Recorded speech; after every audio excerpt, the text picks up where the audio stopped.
Bulletin का बाकायदा आगाज करेंगे। सबसे पहले बात करेंगे एहतसाब अदालत की। एहतसाब अदालत से खबर दें आपको, आशियाना स्कैंडल केस की समाअत हुई है। अदालत ने शहबाज शरीफ का 7 रोजा राहदारी रिमांड दे दिया है। जी बिल्कुल, शहबाज शरीफ का कहना है कि अहले खाना से मुलाकात की इजाजत नहीं दी जाती। अदालत का डीजी नैब को शहबाज शरीफ के अहले खाना से मुलाकात कराने का हुक्म दे दिया गया। मजीद जानेंगे शाहीन अतीक से। जी शाहीन अतीक, क्या तफसीलात हैं?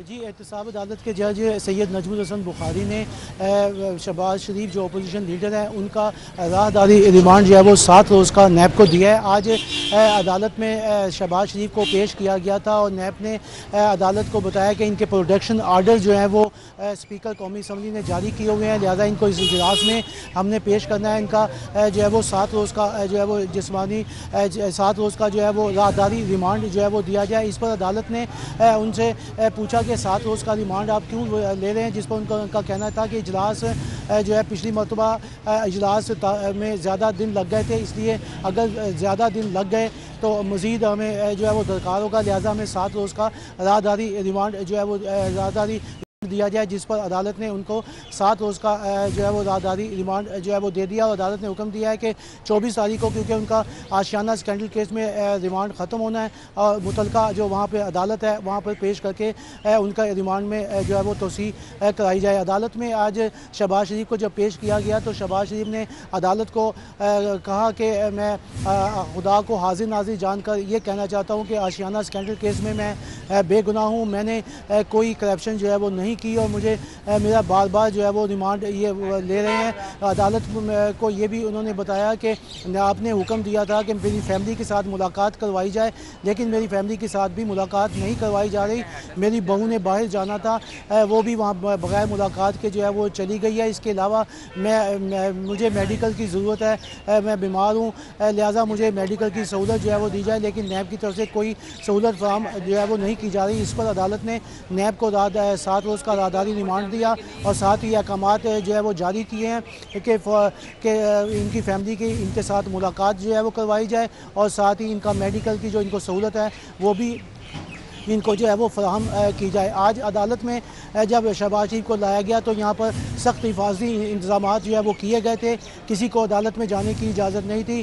कंटेनर जो है वो चारों तरफ खड़े थे दाखिली रास्तों पर, जहाँ से कोई अंदर दाखिल नहीं हो सकता था। ताहम आज जो वर्कर थे, अदालत ने शहबाज शरीफ का 7 राहदारी रिमांड दे दिया और अहकामात भी जारी किए हैं कि उनकी फैमिली से भी मुलाकात कराई जाए और मेडिकल भी करवाया जाए। बदलता है रंग आसमां कैसे कैसे। शहबाज शरीफ की एहतसाब अदालत पेशी, लीगी अरकान गायब, सिर्फ सैफुल मुल्क होकर मिर्जा जावेद, बिलाल यासीन और सादिया तैमूर पहुंची हैं। बिल्कुल, 5 अरकान के अलावा कोई रुकन असेंबली एहतसाब अदालत ना पहुंचा। इस्तकबाल के लिए भी सिर्फ 12 से 15 कारकुन ही पहुंच सके। बदलता है रंग आसमां कैसे कैसे। शहबाज शरीफ की एहतसाब अदालत पेशी के मौके पर लीगी अरकान मंजर आम से गायब थे। सिर्फ सैफ खोकर, मिर्जा जावेद, बिलाल यासीन और सादिया तैमूर और राबिया पहुंची थी। इस हवाले से बात करते हैं उमर असलम से। उमर असलम, बताइएगा, लीगी अरकान भी नहीं आए और आला क़यादत में से भी बहुत ही कम लोग वहां पहुंचे, ऐसा क्यों हुआ? इस वक्त मैं मौजूद हूँ सेक्रेटेरिएट में, एहतसाब अदालत के बाहर हूँ। यहाँ पर आपको बताते चले कि आज के हवाले से अगर बात करें तो सिविल सेक्रेटरी मियां मोहम्मद शहबाज शरीफ अपोजिशन लीडर कौमी असम्बली को जब पेश किया गया एहतसाब अदालत में तो कारकुनान की तादाद ना होने के बराबर थी। लीगी कारकुनान आज यहाँ पर नहीं पहुँच सके। अरकान सूबाई असम्बली सादिया तैमूर, रबिया नुसरत, लीगी रहनुमा तनवीर चौधरी हमारे साथ मौजूद हैं, उनसे गुफ्तगू करते हैं। क्या कहेंगी, आज कारकुन क्यों नहीं पहुँचे? नहीं उमर भाई, कारकुन तो बहुत ज़्यादा तादाद में थे। आपने खुद देखा है कि जिस तरीके से आपके सामने इन्होंने मुझे मारा है और मुझे MP होने के बावजूद मैं इनको दुहाइयाँ देती रही कि हम पूरा मन एहतजाज के लिए यहाँ पे आए हैं, हमारा कोई और ऐसा कोई मकसद नहीं है। लेकिन जिस तरह इन्होंने मुझे घसीटा है और ये मीडिया ने जिस तरह मुझे छुड़ाया, ये सारा लोगों ने देखा देखा है। तो अब मुझे ये बताइए, मेरे हाथ देखे और मुझे कंधों पे पीछे मारा, अब आप मुझे इस चीज़ का जवाब दें किस तरीके से कारकुन यहाँ पे टाउन हॉल में खड़े हैं, उस साइड पे खड़े हैं, तो अंदर आने के लिए जैसे ये तशद्दुद कर रहे हैं, आना बहुत मुश्किल है। लेकिन यहाँ पर कारकुनान अभी भी देखे कोई खास बड़ी तादाद नजर नहीं आ रही। नहीं, तादाद तो बहुत ज़्यादा थी। जब मैं आई हूँ तो सारों को पीछे रोका हुआ था। मैं टाउन हॉल के अंदर से पैदल आई हूँ, वहाँ पे आगे फिर मुझे इन्होंने रोका, तारे लगाई हैं। ये तो इस तरह है जैसे हम तो अपने कायद के लिए आए और आना है हमने, हमें नहीं रोक सकते। ये अपने कायद के लिए आए हैं। मियां मोहम्मद शहबाज शरीफ की एहतसाब अदालत में पेशी के मौके पर तनवीर चौधरी साहिबा आप समेत कारकुनान आते हैं, लेकिन आज नहीं आए। इन्होंने 24 तारीख का कह के 22 तारीख को बुला लिया। ये बहुत बड़ा धोखा है कारकुनों के साथ। कुछ को पता है, कुछ को नहीं पता। जिनको पता चल रहा है वो अभी सारे पहुंच रहे हैं। ये बात ना कि कारकुनों के दिल में कोई भी मोहब्बत नहीं निकाल सकता। पाकिस्तान की अवाम के दिल में से भी कोई इनकी मोहब्बत नहीं निकाल सकता। जितना मर्जी मियाँ साहब पे जो धोखे से, ये जैल साजी से जितने मर्जी केस बना ले, एक केस खत्म करते हैं, दूसरा फिर शुरू कर देते हैं, टाइम वेस्ट कर रहे। पाकिस्तान का ये दुश्मन है, पाकिस्तान के लिए मौजूद हैं। चंद कारकुनान हैं लेकिन पुरजोश भी हैं और डिफेंड भी कर रहे हैं अपने पार्टी कायद के मियां मोहम्मद शहबाज शरीफ के ज़ाहिर यकजहती के लिए कारकुनान यहाँ पर पहुंचे। लेकिन आज एक बात जरूर है कि मियां मोहम्मद शहबाज शरीफ की एहतसाब अदालत में पेशी के मौके पर राहदारी रिमांड जो लेना था, इस हवाले से मुस्लिम लीग के कारकुनान की बड़ी तादाद नहीं पहुंच सकी। चंद लीगी कारकुनान यहाँ पर पहुंचे और इसी हवाले से बात करें तो महज अरकान सूबाई असम्बली सैफल मलूक होकर बिलाल यासीन, रबिया नुसरत, सादिया तैमूर, मिर्जा जावेद के अलावा कोई पहुंच सके। बहुत शुक्रिया उमर असलम। दूसरी जानिब शहबाज शरीफ की जानिब से इमरान खान के खिलाफ हरजाना केस। शहबाज शरीफ ने रिश्वत की पेशकश के इल्जाम पर 10 अरब हरजाने का दावा दायर किया है।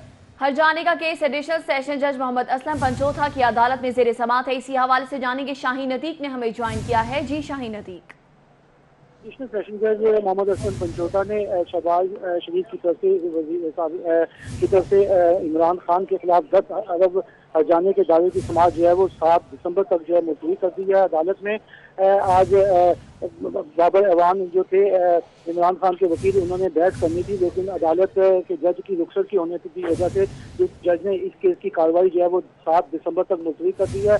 अदालत में शहबाज शरीफ की तरफ से इमरान खान के खिलाफ जो दावा दायर किया गया उसमें ये मौक़िफ़ है कि इन्होंने आशियाना केस में दूसरे जो केस थे उसमें इन्होंने रिश्वत का जो है वो इल्ज़ाम जो है वो लगाया था और कहा था कि इन्होंने पनामा केस के अंदर जो है वो रिश्वत की पेशकश की और मुंह बंद करने के लिए जो है वो 10 अरब रुपया दिया, जिस पर इन्होंने इनके इस इल्ज़ाम की वजह से इनकी शोहरत को जो है वो नुकसान पहुंचा, लिहाजा इनके खिलाफ जो है वो कार्रवाई की जाए। अदालत ने बाबर अवान जो इमरान खान के वकील हैं उनको कहा था कि आकर बहस करें इस पर, जिस पर उन्होंने अदालत में इस दरखास्त को चैलेंज किया और अदालत को कहा कि पहले शहबाज शरीफ के खिलाफ जितने भी मुकदमात चल रहे हैं वो पेश किए जाए, उसके बाद ठीक है। शाहीन, जज की रुखसत होने पर कार्रवाई 7 दिसंबर तक मुलतवी कर दी गई है। और अभी आपको बताएं, वज़ीर आज़म इमरान खान की नाअहली के लिए दरख्वास्त पर समाअत अदालत ने दरख्वास्त लार्जर बेंच की तश्कील के लिए चीफ जस्टिस को भिजवा दी। अहम कानूनी नुकात उठाए गए हैं, तशरीह के लिए लार्जर बेंच बनाना जरूरी है, अदालत ने रिमार्क्स दिए। जबकि मिस्टर जस्टिस शम्स महमूद मिर्जा ने AK डोगर एडवोकेट की दरख्वास्त पर समाअत की। दरख्वास्त में वफाकी हुकूमत और वजीर आजम पाकिस्तान इमरान खान को फरीक बनाया गया है। एक बार फिर आपको अपडेट करेंगे, वजीर आजम इमरान खान की नाअहली के लिए दरख्वास्त पर समाअत। आगे बढ़ेंगे। करप्शन केसेस में 16 करोड़ 72 लाख रुपए के चेक हुकूमती और निजी इदारों के हवाले किए गए हैं। DG नैब लाहौर शहजाद सलीम ने चेक मुतालिका इदारों के हवाले किए। इसी हवाले से जानेंगे, साउथ बर्ट ने हमें ज्वाइन किया है। जी साउथ बर्ट। जी बिल्कुल, DG नैब लाहौर शहजाद सलीम की जानिब से आज 16 करोड़ 72 लाख रुपए के चेक तकसीम किए गए हैं। वसूल कुहिंदगान में लाहौर पार्किंग कंपनी को 7 करोड़ 13 लाख, निजी बैंक के हुकाम को 4 करोड़ 52 लाख, चीफ सेक्रेटरी पंजाब के नुमाइंदे को 1 करोड़ 35 लाख, पाकिस्तान कस्टम्स के हुकाम को 2 करोड़ 67 लाख, इसी तरह LDA हुकाम को 90 लाख 35 हज़ार रुपये के चेक तस्लीम किए गए हैं। नैब लाहौर की जानिब से बताया गया है कि मुलजमान से अब तक साल 2018 में 4 अरब से जायद की रिकॉर्ड रकूम जो है वो वापस की जा चुकी है। चेयरमैन नैब की हिदायत के मुताबिक रवां साल 1.5 अरब से जायद मुतल्लिका इदारों को रकूम तकसीम की गई है, जिस पर उनका मजीद ये भी कहना था कि दीगर जो हाउसिंग सोसाइटी केसेस समेत दीगर जो मामलात हैं उनकी केसेस भी जल्द ही जल्द निपटाए जाएंगे और जिन जिन लोगों की जो पेमेंट्स हुई होगी उनको फौरी तौर पर वापस की जाएंगी। ठीक है साउथ बर्ट, बहुत शुक्रिया। उधर गवर्नर पंजाब का सेंट्रल जेल कोट लखपत का दौरा। गवर्नर पंजाब ने जेलों से 32 कैदियों का 12 लाख जुर्माना अदा करके रिहा करवा दिया है। इस हवाले से मज़ीद तफसीलात जानेंगे कज़ाफी भट्ट से। जी कज़ाफी भट्ट। जी बिल्कुल जी, गवर्नर ने जेल का दौरा किया, 32 कैदियों को रिहा करवाया, जबकि खवातीन कैदियों के लिए टेक्निकल इंस्टीट्यूट सेंटर का भी इफ्तिताह किया और कैदियों में इनामात और सर्टिफिकेट भी जो है वो तकसीम किए। जबकि नाज पढ़ने पर एक कैदी मोहम्मद रिजवान को जो है 5000 रुपये नकद इनाम भी जो है वो दिया गया। और गवर्नर पंजाब का ये कहना था कि जेलों में जो है कैदियों को यूरोपीय ममालिक से जो है वो बेहतर सहूलियात जो है वो फराहम की जा रही हैं और तफ्तीशी तरीकाकार के साथ साथ अदालती निज़ाम के प्रोसेस को भी तेज करने की ज़रूरत है। और गवर्नर पंजाब ने ये भी कहना था कि अदालतों में जाकर चूँकि फैसले ताख़ीर से होते हैं, इसलिए इस प्रोसेस को तेज करने की ज़रूरत है। गवर्नर पंजाब ने जो है ख़वातीन के ख़ुसूसी सेल का दौरा किया और वहाँ पे जो है एक उन्होंने टेक्निकल इंस्टीट्यूट का जो है वो ख़ुसूसी तौर पर इफ्तिताह भी किया। जी ठीक है कज़ाफी भट्ट, आपका बहुत शुक्रिया, आप हमें दौरे का अहवाल तफसीली तौर पर बता रहे थे। मंशियात स्मगलिंग केस की बात करेंगे। गैर मुल्की मॉडल के खिलाफ समाअत कल तक मुलतवी कर दी गई है। कस्टम्स प्रोसिक्यूटर ने मुलजिमा के खिलाफ तरमीमी चालान जमा करा दिया। अदालत ने तरमीमी चालान पर बहस के लिए फरीकैन के वकला को तलब कर लिया है, जबकि एडिशनल सेशन जज अली रजा मनशियात स्मगलिंग केस की समाअत की है। आपको बताते चले मनशियात स्मगलिंग केस के हवाले से मजीद जानेंगे जमालुद्दीन जमाली से। जी जमालुद्दीन जमाली। जी बिल्कुल, मंशियात स्मगलिंग केस में मुलव्वस गैर मुल्की मॉडल के खिलाफ जो है मामले की समाअत हुई है। इसके अंदर कस्टम ने मुलजिमा के खिलाफ एक तरमीमी सप्लीमेंट्री जो है चालान सबमिट कराया है और जिसके अंदर कस्टम ने मौक़िफ़ इख्तियार किया। कुछ नए जो शवाहिद हैं वो मुलजिमा के खिलाफ उन्होंने पेश किए हैं। इस पर बहस के लिए समाअत जो है कल तक मुलतवी की गई है। इसमें कस्टम ने मुलजिमा को लाहौर एयरपोर्ट से गिरफ्तार किया था और मुकदमे के मुताबिक उसके सामान से 8.5 किलो हीरोइन बरामद हुई, जबकि मुलजिमा ने मौक़िफ़ इख्तियार किया हुआ है अपने वकील के जरिए। ठीक है जमालुद्दीन जमाली, आपका बहुत शुक्रिया। अभी आपको बहर रास्त ले चलेंगे किंग एडवर्ड मेडिकल यूनिवर्सिटी का 9वां कॉन्वोकेशन है और आपको बताएंगे गवर्नर पंजाब चौधरी सरवर स्टूडेंट्स में मेडल तकसीम कर रहे हैं।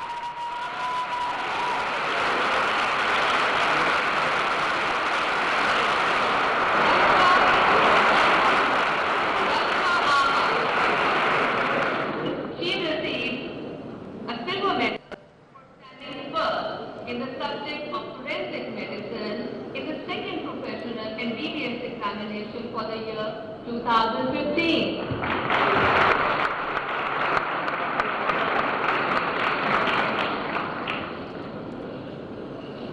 Ansa Athar. She received Dr. Mir Muhammad Riyaz Memorial Gold Medal for standing first in the subject of community medicine in third professional MBBS examination for the year 2016.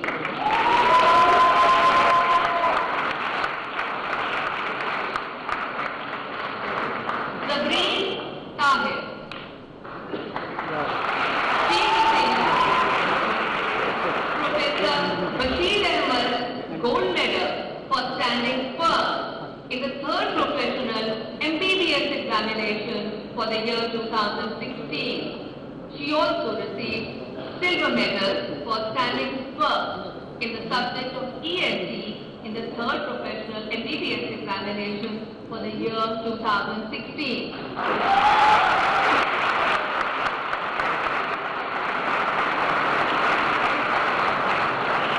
Ali Nabi.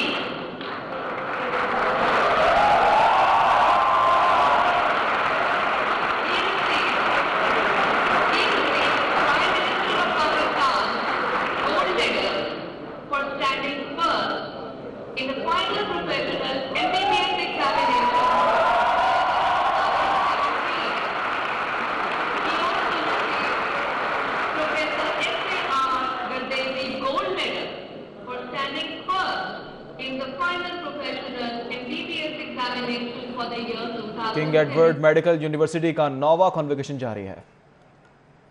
और अभी आपको बताएं शहर की फॉरेक्स मार्केट में dollar की कीमत में मामूली इजाफा हुआ है। इंटरबैंक में डॉलर 20 पैसे इजाफे के बाद 134 रुपए की सतह पर देखा जा रहा है। ओपन मार्केट में डॉलर की कीमत खरीद 134 रुपए है, जबकि ओपन मार्केट में डॉलर की कीमत फरोख्त 135 रुपए की सतह पर है। बात करेंगे सराफा मार्केटों की। सराफा मार्केटों में सोने की कीमत में 200 रुपए फी तोला इजाफा देखा गया है। 24 कैरात फी तोले सोने की कीमत 62,400 रुपए हो गई है, जबकि 22 कैरात फी तोला सोना 57,216 रुपए का हो गया है। आपको बताते चलें कि सराफा मार्केटों में सोने की कीमत में 200 रुपए फी तोला इजाफा हुआ है। 24 कैरात फी तोला सोने की कीमत 62,400 रुपए हो गई। खबरें और भी हैं, शामिल करेंगे ब्रेक के बाद। आप हमारे साथ ही रहिए। Welcome back. आपको बताएं, एलडीए में डेपुटेशन पर तैनात अफसरान का रेगुलर अफसरान को एक झटका लगा है। हाउस एक्विजिशन देने के लिए वर्किंग पेपर्स आज गवर्निंग बॉडी से मंजूर कराए जाएंगे। जी बिल्कुल, आपको बताते चलें कि साल से सरकारी घरों के मुंतज़िर एलडीए के तमाम मुलाजिमीन को नजरअंदाज किया जा रहा है। इसी हवाले से ये ऑडिट गवर्निंग बॉडी की जानिब से जारी किया जाएगा, जबकि मुख्तलिफ ग्रेड्स के अफसरान और मुलाजिमीन हैं जिनके लिए ये एक झटके के तौर पर सामने आया है कि एलडीए में डेपुटेशन पर तैनात अफसरान का रेगुलर अफसरान को एक और झटका है। हाउस एक्विजिशन देने के लिए वर्किंग पेपर आज गवर्निंग बॉडी की जानिब से मंजूर करवाया जाएगा, जबकि साल से सरकारी घरों के मुंतज़िर मुलाजिमीन नजरअंदाज कर दिए गए हैं। एलडीए के ये मुलाजिमीन हैं जिन्हें बाकायदा तौर पर नजरअंदाज किया जा रहा है और ग्रेड 17 और 18 के ऑफिसर्स को 574 और 28,000 रुपए माहवार देने की तजावीज़ है जो कि पेश की गई, जबकि ग्रेड 19 के अफसर को 979 और 37 रुपए की तजावीज़ है जो कि पेश की गई हैं। आपको बताते चलिए एलडीए से खबर है, एलडीए डेपुटेशन पर तैनात अफसरान का रेगुलर अफसरान को एक और झटका सामने आया है। हाउस एक्विजिशन देने के लिए working paper order governing body से मंजूर करवाया जाएगा, जबकि साल से सरकारी घरों के मुंतज़िर एलडीए मुलाजिमीन को नजरअंदाज किया जा रहा है और मुख्तलिफ ग्रेड्स के अफसरान हैं जिनके लिए ये गवर्निंग बॉडी की जानिब से हाउस एक्विजिशन की मंजूरी ली जाएगी। डेपुटेशन अफसरान को हाउस एक्विजिशन देकर एलडीए अफसरान का इस्तेहसाल होगा, जबकि वर्किंग पेपर में हाउस एक्विजिशन की अदायगी मनपसंद शराइत पर तैयार कर ली गई है। वर्किंग पेपर में हाउस एक्विजिशन की अदायगी के लिए मनपसंद शराइत तैयार कर ली गई हैं, जबकि आपको बताएंगे हाउस एक्विजिशन की अदायगी डेपुटेशन ऑफिसर के लिए दूसरे शहर के लिए भी दी जा सकेगी, जबकि एलडीए मुलाजमीन को लाहौर से बाहर हाउस रिक्विजिशन देना बिला जवाज होगा। एलडीए मुलाजमीन को लाहौर से बाहर हाउस रिक्विजिशन देना बिला जवाज होगा, जबकि यह भी कहा गया है कि एलडीए डिप्यूटेशन अफसरान की मनपसंद पॉलिसी से मखसूस लॉबी को फायदा होगा। इस हवाले से मजीद जानेंगे दुरे नायाब से। जी दुरे नायाब। जी बिल्कुल, आज गवर्निंग बॉडी में एलडीए के डेपुटेशन अफसरान के लिए हाउस एक्विजिशन की एक वर्किंग पेपर भी रखा गया है जिस पे बहस की जाएगी और उस पर मंजूरी लेने की कोशिश की जाएगी, जिसमें तमाम तर डेपुटेशन जो कि एलडीए में तैनात हैं, चाहे वो किसी भी ग्रेड के हैं, उनको ग्रेड वाइज भारी अलाउंसेस माहाना देने की इसमें दरख्वास्त की गई है, जबकि रेगुलर अफसरान जो कि इस वक्त हाउसेस की कमी का शिकार हैं, मुश्किलात का शिकार है, उनको हाउस रेंट, हाउस एक्विजिशन या घर फराहम करने की तरफ तवज्जो नहीं दी गई, लेकिन डेपुटेशनिस्ट को मखसूस लॉबी को फायदा पहुंचाने के लिए ये वर्किंग पेपर मूव किया गया है। इससे कबल ये कहा जा रहा था कि वर्किंग पेपर जो है वो तमाम मुलाजमीन के लिए होगा, चाहे वो एलडीए के रेगुलर हैं या डेपुटेशन पे आए, उनको हाउस एक्विजिशन दिया जाएगा। पंजाब हुकूमत के नोटिफिकेशन को बुनियाद बनाया गया था और बताया गया था कि नोटिफिकेशन के तहत हाउस एक्विजिशन देने की सलाह की जाती है। बहरहाल अब इस हवाले से एलडीए के रेगुलर मुलाजमीन काफ़ी ज़हनी परेशानी का शिकार है और उनका इस्तेसाल भी हो रहा है और उनका हुकूमत पंजाब से मुतालबा है कि वो इस वर्किंग पेपर को मत मंजूर करें, वज़ीर आला इसको नज़रअंदाज कर दें। इसमें एलडीए अफसरान जो रेगुलर हैं और जो घरों की कमी का शिकार है उनका इस्तेसाल हो सकता है। जी ठीक है दुरे नायाब, बहुत शुक्रिया। उधर शहर भर में 35 मॉडल यूसीस बनाने का मंसूबा ताहाल लावारिस है। मंसूबे पर अमल दरामद करवाने के लिए डेप्यूटी सीईओज और जेडओआर की असामियां ताहाल खाली हैं। इस हवाले से मजीद तफसीलात जानेंगे उस्मान अलीम से। जी उस्मान अलीम। जी बिल्कुल, जिला इंतजामिया की जानिब से क्लीन एंड ग्रीन पाकिस्तान मुहिम के तहत शहर में 35 मॉडल यूसीस जो बनाने का मंसूबा है, ये ताहाल लावारिस दिखाई देता है। मंसूबे का आगाज तो कर दिया गया है, मगर सरबराही असामियां जो है वो खाली होने से ये मंसूबा जो है मुश्किलात से दो चार है। मॉडल यूनियन काउंसिल में तमाम यूसीस जो है वो दाता गंजबख्श टाउन की शामिल है, जबकि दाता गंजबख्श टाउन में मंसूबे पर अमल दरामद करवाने के लिए डिप्टी सीईओ और जेडओआर के असामियां जो है वो खाली हैं और असामियां ताहाल पुर न होने की वजह से मंसूबे पर अमल दरामद करवाने में निचले अमले को शदीद मुश्किलात का सामना करना पड़ रहा है। मंसूबे का सरबराही अमला मौजूद ना होने की वजह से निचला अमला जो है ये भी कामों में ताखीर कर रहा है। और क्लीन एंड ग्रीन पाकिस्तान मुहिम के तहत जो डिप्टी कमिश्नर है सालिया सईद, इन्होंने इब्तदाई तौर पर 35 यूसीज को मॉडल यूसी बनाने की हदायत की थी। और मॉडल यूसीज में सफाई सुथराई, सीवरेज, शजरकारी और यूनियन कौंसिल दफातर की ताज़ीन और आइश पार्कों की सूरत हाल को बेहतर करने समेत दीगर इंतजाम किए जाने थे, जो कि ताहाल इल्तवा का शिकार दिखाई दे रहे हैं। जी, मंसूबा सुस्त रवि का शिकार है। बहुत शुक्रिया उस्मान अली। पंजाब हुकूमत इन एक्शन है। पंजाब हुकूमत ने लीगी चेयरमैनों को मजीद टाइट करने का फैसला कर लिया है। हर यूनियन काउंसिल में डेवलपमेंट कमेटी बनेगी। डेवलपमेंट कमेटी के कौन कौन मेंबरान होंगे, इसी हवाले से जानेंगे वकार घुमन से। जी वकार घुमन, आगाह कीजिएगा। आपको बता रही हैं कि पंजाब हुकूमत ने लीगी चेयरमैनों को मजीद टाइट करने का फैसला कर लिया है और हर यूनियन काउंसिल में डेवलपमेंट कमेटी बनेगी। डेवलपमेंट कमेटी के मेंबरान भी मुंतखब कर लिए गए हैं। आपको एक मरतबा फिर बता रहे हैं, पंजाब हुकूमत ने लीगी चेयरमैनों को मजीद टाइट करने का फैसला कर लिया है और इसी हवाले से जानेंगे वकार घुमन से हमारा राबता बहाल हुआ है। जी वकार घुमन। जी बिल्कुल, हर यूनियन काउंसिल में 8 रुकनी कमेटी बनेगी, जिसमें मुकामी मुंतखब नुमाइंदा, lady health worker, retired school teacher, civil society का एक मेंबर, इमाम, मस्जिद सेक्रेटरी यूनियन काउंसिल और एक खतून मेंबर और एक यूथ मेंबर इसमें शामिल होगा। और यूनियन काउंसिल की सतह पर जो डेवलपमेंट कमेटी बनेगी वो यूनियन काउंसिल के जो माली और इंतजामी मामलात है उन पर भी नज़र रखेगी।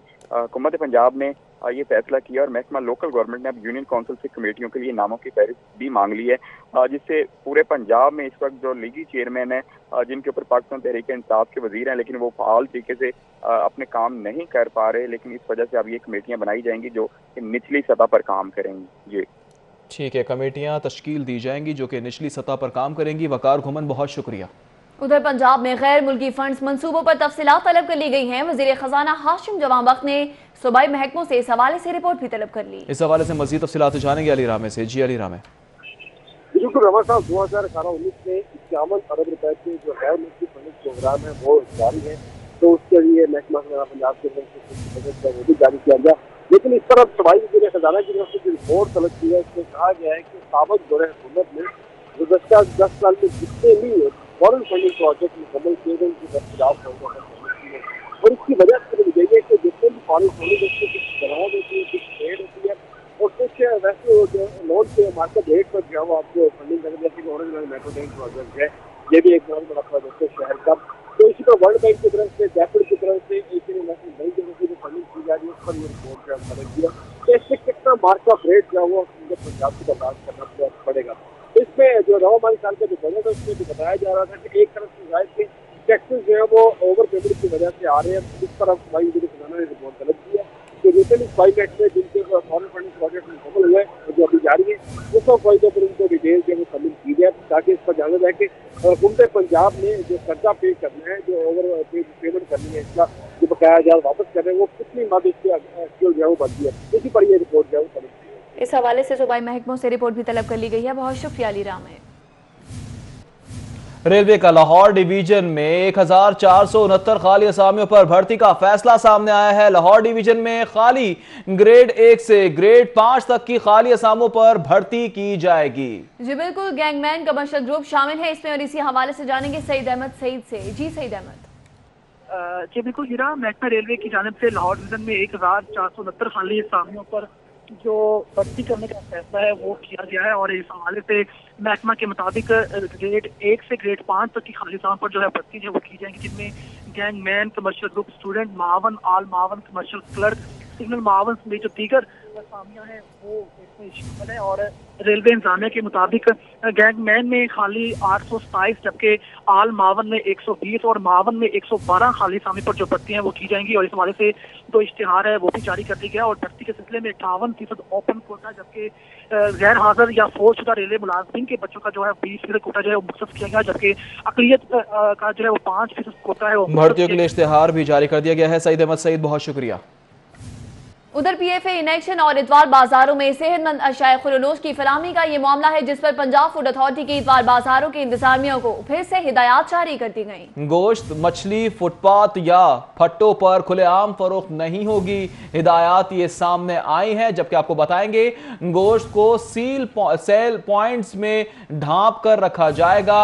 खिलाफ वर्जी पर जुर्माना और स्टॉल्स मंसूख कर दिया जाएगा। इस हवाले से मजीद जानेंगे इमरान यूनुस से। जी इमरान यूनुस, मजीद क्या हिदायत सामने सामने आई हैं? जी बिल्कुल, पंजाब फूड अथॉरिटी लाहौर समेत सूबा भर के जो संडे बाजार हैं जहां पर अशिया खुर्नोश जो हैं वो अर्जा निर्खों पर शहरियों को फराहम की जाती है, वहाँ पर क्वालिटी के मैयार को चेक करने के लिए पंजाब फूड अथॉरिटी की टीमें इतवार के रोज भी कार्रवाइयाँ कर रही हैं। और देखने में ये सूरत हाल सामने आई थी कि चूंकि जब से सर्दी आई है तब से देखने में ये चीज़ सामने आई थी कि जो संडे बाजार में स्पेशली मछली के जो स्टॉल्स हैं वो लोग जो हैं वो मछली फुटपाथ पर रख के फरोख्त करते थे।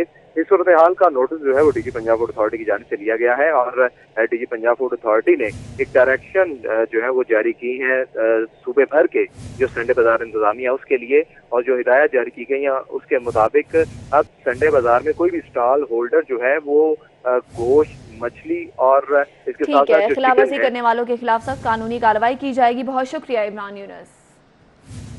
डॉल्फिन और पीआरयू की अवामी सहूलत के लिए एक और इनकलाबी कदम उठाया गया है। डॉल्फिन और पीआरयू से मुतालिक शिकायत के लिए खुसूसी सेल कायम कर दिया गया है। DSP headquarters dolphin Shahzad Rafiq Awan cell की निगरानी करेंगे, ये कहा गया है बिलाल जफर की जानिब से, जबकि शहरी फोन कॉल और मैसेज के जरिए शिकायत कर सकेंगे। एसपी की जानिब से ये हिदायत की गई हैं। मजीद जानेंगे इरफान मलिक से। जी इरफान मलिक।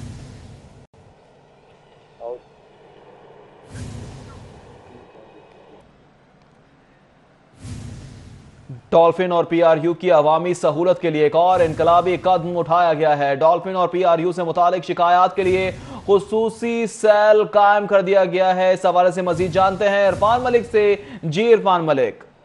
जी बिल्कुल, आपको बताएं कि डॉल्फिन और पुलिस रिस्पांस यूनिट क्योंकि इनकी पब्लिक के साथ ज्यादा अट्रैक्शन होती है, तो इसी हवाले से एसपी बिलाल जफर की जानिब से ये इकदाम किया गया है कि डॉल्फिन और पुलिस रिस्पांस यूनिट के बारे में अगर किसी को भी शिकायत हो तो उसके लिए एक सेल तश्कील दिया गया है, जिसमें डीएसपी शहजाद रफीक अवान जो डीएसपी हेडक्वार्टर भी हैं वो इसकी सर्विलेंस करेंगे और मॉनिटरिंग करेंगे, और जो भी शिकायत शहरियों को होंगी उसके ऊपर फौरी अजाले के लिए इकदाम किए जाएंगे। ऐसा कहना है एसपी बिलाल जफर का, और उनका ये भी कहना था कि इस शिकायत सेल की मदद से पुलिस को जहाँ पे शहरियों का फीडबैक हासिल होगा वहीं पे पुलिस रिस्पांस यूनिट और डॉल्फिन स्क्वाड की कारकर्दगी का भी जायजा इस पे लिया जाएगा, और इसमें मजीद बेहतरी के लिए जहाँ पे भी जगह होगी उसको मजीद बेहतर किया जाएगा। जी ठीक है इरफान मलिक, बहुत शुक्रिया।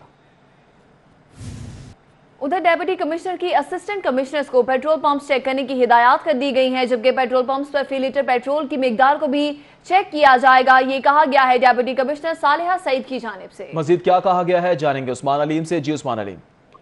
जी बिल्कुल, डीसी लाहौर सालिहा सईद ने तमाम असिस्टेंट कमिश्नर्स को पेट्रोल पंप्स चेक करने की हिदायत की है, जिसमें पेट्रोल पंप्स पर फी लीटर की मिकदार को चेक करने की हिदायत की गई है और कम पेट्रोल डालने वालों के खिलाफ सख्त कार्रवाई करने के अहकाम दिए गए हैं, और शहर में मौजूद गैर कानूनी मिनी पेट्रोल पंप्स जो हैं इनके खिलाफ भी तक क्रैकडाउन जो है वो करने की हिदायत दी। इसी पर एसी मॉडल टाउन मजहर अली सरवर ने बागड़िया में कार्रवाई की और जोन के अमले के हमरा गैर कानूनी तौर पर पेट्रोल फरोख्त करने पर कार्रवाई की गई, जहाँ पर पेट्रोल की मशीन को जो है वो जब्त कर लिया गया और इसके मालिक के खिलाफ जो मुकदमे का वो भी किया जा रहा है। जी ठीक है उस्मान अलीम, आपका बहुत शुक्रिया, आप हमें इस हवाले से अपडेट कर रहे थे। एक माह से जायद का अरसा गुजर गया, यूटिलिटी स्टोर्स की प्रोक्योरमेंट बहाल ना हो सकी। यूटिलिटी स्टोर्स की प्रोक्योरमेंट बहाल ना होने पर मुलाजमीन में तशवीश की लहर पाई जा रही है। प्रोक्योरमेंट बहाल ना होने से बेशतर यूटिलिटी स्टोर्स पर आटा चीनी नायाब हो चुके, जबकि इसी हवाले से जानेंगे हसन अली से। जी हसन अली। बिल्कुल, हुकूमत की जानिब से utility stores corporation of Pakistan के मुलाजमीन को यकीन दहानी करवाई गई थी एक माह कबल कि इनकी जो प्रोक्योरमेंट है वो बहाल कर दी जाएगी और फौरी तौर पे जो अशिया की सप्लाई है यूटिलिटी स्टोर्स पर वो बहाल कर दी जाएगी। लेकिन एक माह का अरसा गुजरने के बावजूद ताहाल जो सप्लाई है वो बहाल नहीं हो सकी, जिसकी वजह से मुलाजमीन तशवीश का शिकार नज़र आते हैं। उनका यही कहना है कि उन्हें ये नहीं पता कि आइंदा उनकी तनख्वाहें जो हैं वो किस तरह से अदा की जाएंगी, क्योंकि जब यूटिलिटी स्टोर्स पे अशिया नहीं होंगी तो गाहक भी जो है वो यूटिलिटी स्टोर का रुख करना जो है वो छोड़ चुके हैं। इसी वजह से इसी वाले से मजीद बात करेंगे। यहाँ पे मेरे साथ सईद साहब जो है वो मौजूद हैं। जी सईद साहब, ये बताइएगा, हुकूमत ने वादा किया था आप लोगों से एक माह कबल कि जो अशिया ज़रूरिया की सप्लाई है वो बहाल कर दी जाएगी, लेकिन अभी तक ये बहाल जो है वो नहीं की गई, इसकी क्या बुनियादी वजह? बिस्मिल्लाहिर्रहमानिर्रहीम। ये बात दुरुस्त है कि अभी तक हमें कोई सप्लाई मौसूल नहीं हुई, यहाँ तक कि हमारे पास कुछ बची कुछ चीनी थी जो हम रिप्लेस करके एक स्टोर से दूसरे से तीसरे में वो सेल कर रहे थे। इसी तरह कुछ ऐसी अशिया ज़रूरिया थी जिसमें बाथ सोप थे, कुछ ऐसे पाउडर, वॉशिंग पाउडर थे जो हम ऐसे कर रहे थे, लेकिन अब तो वो भी हमारे पास नहीं। अब हमारे रैक बिल्कुल खाली हो चुके हैं, जबकि गवर्नमेंट ने ये वादा किया था कि हम जल्द अज जल्द आपको पैसे देंगे, जिससे जो है ना आपकी ये सारा सिस्टम बहाल हो जाएगा। लेकिन अफसोस की बात है कि 2-3 बार परचेज़ आर्डर बन चुके हैं, जिसमें कोलगेट, लिवर ब्रदर और रैकनिम कॉलम, इसके अलावा मुख्तलिफ परचेज़ आर्डर बने, लेकिन अभी तक कोई पार्टी सामान देने के लिए तैयार नहीं है, क्योंकि उनको किसी किस्म की पेमेंट अभी तक नहीं दी गई। अगर यही हालात रहे तो ये महीना एंड होने वाला है, हमें आप लाले पड़े हैं कि हो सकता है कि हमें आइंदा माह तनख्वाह भी ना मिले, जिसकी वजह से परेशान है और बहुत ज़्यादा परेशान है। परसों भी मेरे बहुत ज़्यादा गाहक जो थे, चीनी ना होने की वजह से, आटा ना होने की वजह से, दीगर अशियाए ज़रूरिया ना होने की वजह से वापस गए हैं। और आज भी सुबह से काफ़ी लोग जो है ना वो इधर आते हैं, सामान देखते हैं, सामान नहीं मिलता तो वापस चले जाते हैं, जिससे हमें बहुत ज़्यादा। अच्छा, ये बताएं कि अगर फौरी तौर पे प्रोक्योरमेंट बहाल ना हुई तो आप लोग एक मरतबा फिर से इस्लामाबाद का रुख करेंगे, एहतजाज करेंगे? देखो जी, उसमें हमें जो भी कानूनी माहिरीन देंगे मशवरा, और जो हमारी यूनियन के CBA के जो इख्तियारात हैं उसके मुताबिक हमें जो भी करना पड़ा हम वादा ही क्या जो वफा ना हो। हसन अली, बहुत शुक्रिया। और अभी आपको बराह रास्त किंग एडवर्ड मेडिकल यूनिवर्सिटी लिए चलेंगे, जहां पर गवर्नर पंजाब चौधरी मोहम्मद सरवर कॉन्वोकेशन से खिताब कर रहे हैं।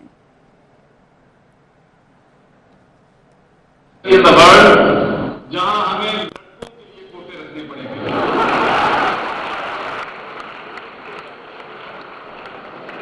इसलिए मेरी ये गुजारिश है बच्चों से कि खुदा के लिए जरा मेहनत और तालीम पे तवज्जो जो है आप जरूर दें। It is a matter of great honor and immense pleasure for me to preside at the 9th convocation of the King Edward Medical University, Lahore. Dear graduates, to graduate with honor from the premier medical institution of the country is no doubt a great achievement. This is the first stepping stone of the extraordinary journey that lies ahead of you. I extend my heartiest congratulations to the young doctors on the occasion of Convocation 2018. My heartiest felicitations are also for parents.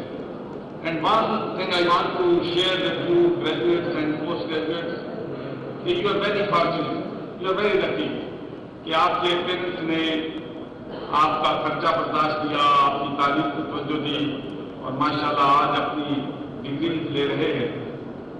We are living in a country where unfortunately 22 million children are out of school.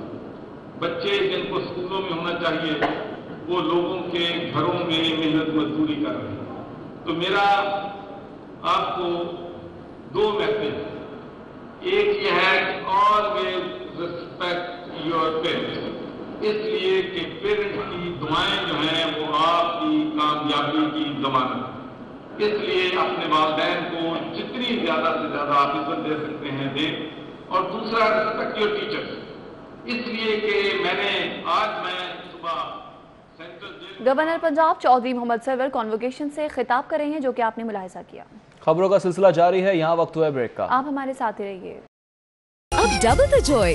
Welcome back. और अभी आपको बताएं, गुलकार आमीशा शफी के खिलाफ इज्जत की दरख्वास्त पर समाअत अदालत ने फरीकैन के वकला को बहस के लिए तलब कर लिया है। एडिशनल सेशन जज ने अली जफर की दरख्वास्त पर समाअत की है। गुलकार आमीशा शफी ने हतक इज्जत की दरख्वास्त पर अपना जवाब जमा करवाया था। इस हवाले से मजीद जानेंगे जमालुद्दीन जमाली से। जी जमालुद्दीन जमाली। जी बिल्कुल, इसके अंदर जो है अदाकार और गुलकार अली जफर ने मीशा शफी के खिलाफ जो है का दावा दायर किया था, जिसमें मीशा शफी ने अपना जवाब जमा करा दिया था और उसमें कहा था कि मुतअद्दिद मौक़ों पर अली जफर ने उसको हरासा किया, जिनसी तौर पर हरासा किया उसको। और इस हवाले से जो अली जफर का मौक़िफ़ है, उसका कहना है कि वो उस पर ये इल्ज़ाम बेबुनियाद है, तो उस इल्ज़ाम से उसकी शोहरत मुतासर हुई है। इस दावे पर और मीशा शफी के जवाब पर फरीकैन के वकला को आइंदा हफ्ते के लिए अदालत ने बहस के लिए तलब किया है। इसमें दोनों फरीकैन के वकला को अदालत की जानिब से कहा गया है कि वो अपनी हतमी दलाइल के लिए अदालत में पेश हों। ये वाज़ेह है कि इससे पहले भी अदालत ने तलब किया था, मगर फ्रीकैन में से एक आधा जो है गायब होने से बहस नहीं हो सकी थी। इस पर अब अदालत ने दोनों फ्रीकैन को पाबंद किया है कि अपने वकला को भेजें ताकि समाअत जो है वो आगे बढ़ सके, कार्रवाई और हतमी बहस हो सके। जी, दोनों फरीकैन के वकला को बहस के लिए तलब कर लिया गया है। बहुत शुक्रिया जमालुद्दीन जमाली।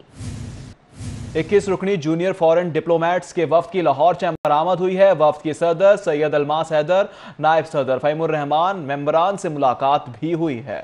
मुलाकात का अहवाल जानेंगे शहजाद खान से। जी शहजाद खान। हाँ जी बिल्कुल, 31 रुकनी जूनियर फॉरेन डिप्लोमेट्स के वफ्द ने Lahore chamber of commerce and industry का दौरा किया। लाहौर चैम्बर के सदर सैयद अलमास हैदर, नायब सदर फहीमुर रहमान सैगल और एग्जीक्यूटिव कमेटी मेंबरान में हारिस अतीक, नसीमुल गनी, मोहम्मद आसिफ और शहजाद असलम, साबिक सदर सुहेल लाशारी और साल चैम्बर के साबिक सेक्रेटरी जनरल रहमतुल्लाह जावेद समेत मुख्तलिफ सेक्टर से ताल्लुक रखने वाली कारोबारी शख्सियात से मुलाकात की। 31 रुकनी जूनियर फॉरेन डिप्लोमेट के वक्त का लाहौर चैम्बर में सनतकारों से गुफ्तगू करते हुए ये कहना है कि पाकिस्तान में आने के बाद उनका पाकिस्तान के हवाले शहजाद खान बहुत शुक्रिया। उधर डॉक्टर यास्मीन राशिद की जेर सदारत एनेस्थीसिया माहिरीन की कमी दूर करने के लिए इजलास हुआ है, जबकि secretary primary health Mohammad Khan Ranjha, VCUHS professor Javed Akram ने भी शिरकत की। मेडिकल तालीमी इदारों से एनेस्थीसिया टेक्नीशियंस की नशिस्तें बढ़ाने का कहा जाएगा। यास्मीन राशिद की जानिब से यह भी कहा गया है, जबकि दिसंबर में मजीद 33 एनेस्थेटिस्ट की तरबियत का अमल मुकम्मल हो जाएगा। वज़ीर सेहत ने यह भी कहा कि एनेस्थीसिया कैडर को माशरे में शनाख्त देना होगी। Inter university cycling championship final मुकाबले जारी हैं, जबकि टीम इवेंट्स में Punjab university of central Punjab ने कामयाबी हासिल की है। पंजाब यूनिवर्सिटी दूसरे और सुपीरियर यूनिवर्सिटी तीसरे नंबर पर रही। जी हाँ, आपको बता रहे हैं inter university cycling championship final मुकाबले जारी हैं। इस हवाले से मजीद जानेंगे हाफिज शहबाज से। जी हाफिज शहबाज बताइएगा। Inter university cycling championship final मुकाबले जारी हैं, जबकि team events university of central Punjab में कामयाबी हासिल की है। पंजाब यूनिवर्सिटी दूसरे और सुपीरियर यूनिवर्सिटी तीसरे नंबर पर रही है। इस हवाले से जानते हैं हाफिज शहबाज से। जी हाफिज शहबाज। जी बिल्कुल, हायर एजुकेशन कमीशन के जरिए तमाम इंटर यूनिवर्सिटी साइकिलिंग चैंपियनशिप यहाँ पर साइकिलिंग वेलोड्रोम लाहौर में जो है वो खत्म हो गई है। यूनिवर्सिटी ने 9 गोल्ड मेडल मुख्तलिफ 9 इवेंट्स में गोल्ड मेडल जीतने के साथ पहली पोजीशन हासिल की है, जबकि पंजाब यूनिवर्सिटी की टीम दूसरे नंबर पर रही है। यूनिवर्सिटी ऑफ लाहौर जो है उसने तीसरी पोजीशन हासिल की और सुपीरियर यूनिवर्सिटी की टीम चौथे नंबर पर रही है। बहुत शुक्रिया हाफिज शहबाज, आपने हमें अपडेट किया। न्यूज स्टूडियो से फिल वक्त इतना ही।